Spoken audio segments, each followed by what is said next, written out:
Mirë mbrëma, si thoni, apo vjen besimi I ri fetar, një tjetër besim nga ato që ne nuk kemi njohur deri tani. A mund të jetë e vërtet? Dhe ta diskutojmë. Ne njohim besimet më të rëndësishme që janë krishtërimi, është islami, është budizmi, ka me mira, ka mbi 3000 ca besime fetare. Nuk është vetëm një. Këto janë ato që dominojnë, por pretendohet që do vi një tjetër besim fetar I cili do t'jetë një I vetëm. Dhe ai do të sundojë, si mund të quhet, mbi çdo besim tjetër fetar.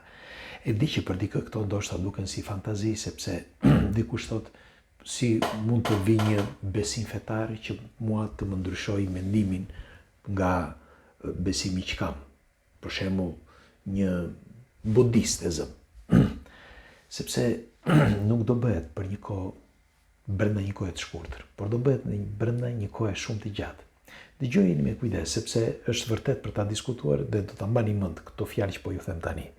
Si gjithmonë, kush është rastësisht nëse nuk e ka bërë ende, bëjini like faqes dhe videos të shihemi sërish dhe faleminderit që jemi për bashkë.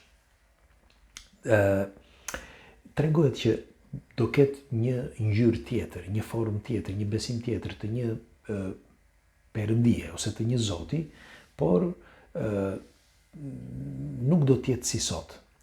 Tani, kush janë ato më pretendueset? Ka disa që pretendojnë që besimi islam do t'jetë ai që do të sundojë për një kohë të gjatë.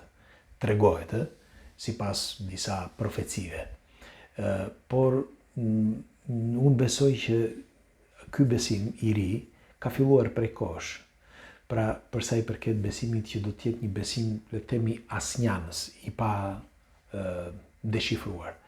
Se me fjalë pa u qartësuar me kë apo qysh, por mjaft që të ketë një besim që të gjithë të besojnë, sepse pa një besim fetar nuk ka një të ardhme njerëzimi, sipas gjasave, sepse njeriu duhet besojë që të eci përpara. Besimi e bën që të ketë vullneti dhe vullneti bën që të ketë punë dhe puna pastaj dal nga dal të jetojë etj. Dhe nëse keni vënë re që të gjithë pa një besim fetar dhe kur vi momenti I fundit që të gjithë falen. Tani, unë them që do t'jetë shëmtologji. Me një fjalë, do të arrijë deri diku, ndoshta do të ndryshojë emër, ndoshta do të jetë një formë tjetër që do t'i afrohet shëmtologji. Çfarë është shëmtologji? Shëmtologji është një organizat, mund të quhet kështu, që u formuar në vitin 1959, mos gaboj, nga një tip I quajtur Ron diçka e tillë, Ron Hadard, një e tillë, Howard. Nëse po ky Roni kur vdiq ja la një tjetër presidenti. Dhe ky presidenti I ri, sepse punuan që prej kohësh ata për këtë, ka filluar që po lëvizin shumë dhe po bëhen në gjithë botën, jo vetëm kisha të tilla, pra kisha që quhen kishat e alienëve, e di që dikush nga ju tani do buzëqeshi, por është e investuar edhe nga John Travolta, nga Tom Cruise. Tom Cruise ishte ai më kryesori, sepse mendohet që Tom Cruise ka investuar me $100 milion. Të paktën kështu thuhet. Dhe kanë bërë deri tani rreth mos gaboj rreth 50 kisha të tilla dhe ka parafërsisht rreth 1 milion. 1 milion si mund të quhen ata që adhurojnë këtë lloj besimi fetar. Tani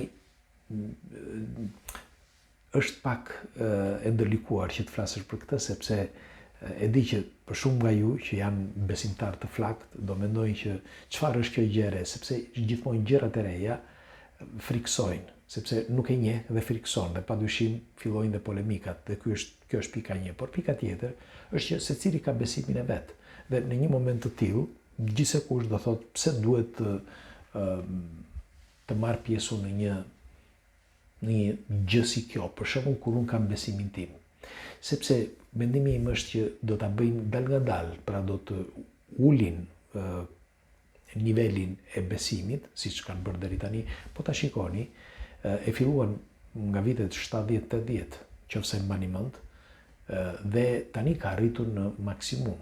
Mos them që do arrijë dhe më tej, që do ta ulin atë dëshirën për të qenë besimtar të fortë. Po të shikoni, në fundit, ka shumë pak besimtarë, qoftë nga besimi islam, qoftë nga besimi ortodoks apo kristian. Sepse, për shembull, brezi i ri nuk beson më. Nuk beson, madje çdo gjë e bëjnë në mënyrë qesharake.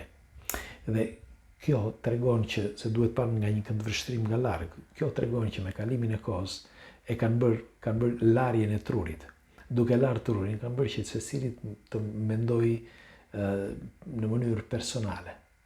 Çdo të thotë kjo. Ti thua për shembull, sepse ta bëjnë të tillë, me një fjalë, në qoftë se e shikoni, çdo gjë e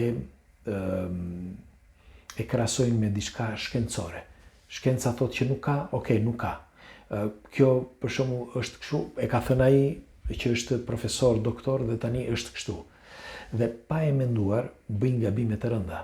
Pse them këtë që bëjnë gabime të rënda? Sepse çdo gjë është relative. Asgjë s'është eksakte, sepse çdo gjë është një pikë pyetje në çdo gjë që ne bëjmë. Në këtë rast edhe për besimin fetar. Nëse dikush thotë për shembull që është një besim fetar e quajnë Perëndi, të tjerët e quajnë Zot, të tjerët e quajnë Allah, të tjerët e quajnë ku ta di unë. Pra, në të gjitha besimet, secili i flet në emrin e tij një krijimi. Mirëpo, nëse do t'i thuash një të riu, çfarë mendimi ke? Ai thotë, mua nuk më intereson, sepse nuk besoj. Dhe në fakt kjo ka bërë që me kalimin e kohës shumë mos të besojnë, sepse i kanë bërë në një forum që shkenca e neglizhon ose mirë e anashkalon. E ka bërë të qëllimshme. Ndërsa tjetra, sepse bëhet e qëllimshme nga dal, deri kur ishte e rëndësishme, vendosnin që ti duhet besoj edhe kaq. Sot e lën të lirë. Dhe njerëzit, duke menduar që çdo gjë e dim çdo gjë, ata mendojnë që nuk ka. Një krijim nuk ka asgjë dhe është thjesht një rastësi çdo gjë. Dhe kjo me kalimin e kohës do shtohet, pra ky mendim do shtohet në njerëz, po flas në numër, jo vetëm në potencë, që do thonë, do vi një moment do thonë nuk ka asgjë dhe nuk më intereson fare. Sepse siç ju thashë më përpara, ne sa më shumë njohuri kemi, zhvillim, jo njohuri, më falni. Sa më shumë zhvillim kemi dhe aq më tepër na duket që ne zotërojmë gjithçka. Jemi të fortë dhe zotërojmë gjithçka. Pa e kuptuar që ne jetojmë në një botë enigmatike, çdo gjë është mister, çdo gjë që na rrethon. Dhe duke jetuar në një, si mund të quhet, një provës, një burg, si të doni, planeti Tokë, merreni si të doni. Duke jetuar në këtë, ti, me fjalë ti, pjesa dërmuese e njerëzve që jetojnë në brendësi të kësaj, janë të thelluar akoma më shumë, pra nuk e shikojnë nga sipër si një detektor ose si diçka që si një dron, që thot pa prit pak, edhe ta shikojnë nga sipër. Sepse kush është me të vërtet nga këta që lexojnë, një pjesë e madhe që lexon thot diçka ka atje jashtë. E thon dhe vetë shkenca, dhe biologët, shkencëtarët, edhe thon vetë dhe ata.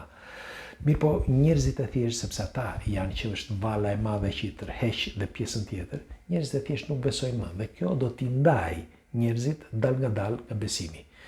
Dhe nga momenti që do të ndalen dhe do të ndahen, pra do ndalen dhe do të ndahen nga besimi, nga një moment do futet besimi i njëjtë për të gjithë.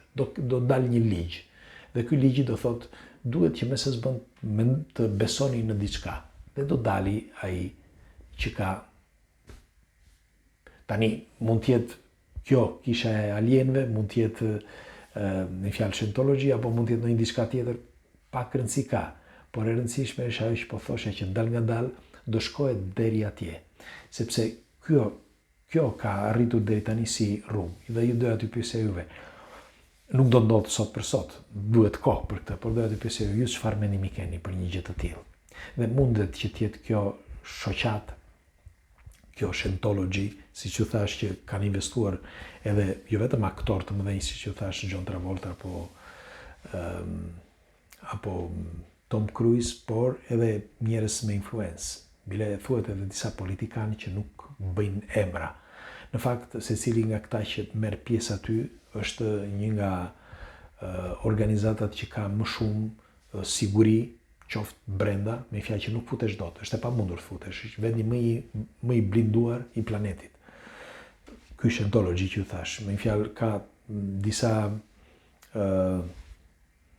si mund të quhen blokazhe që ti nuk mund të futesh dot brenda, me telekamerë, me çfarë duash dhe nuk afrohesh dot aty. Dhe bodyguardët që janë ke bodyguard jo vetëm brenda, por edhe jashtë.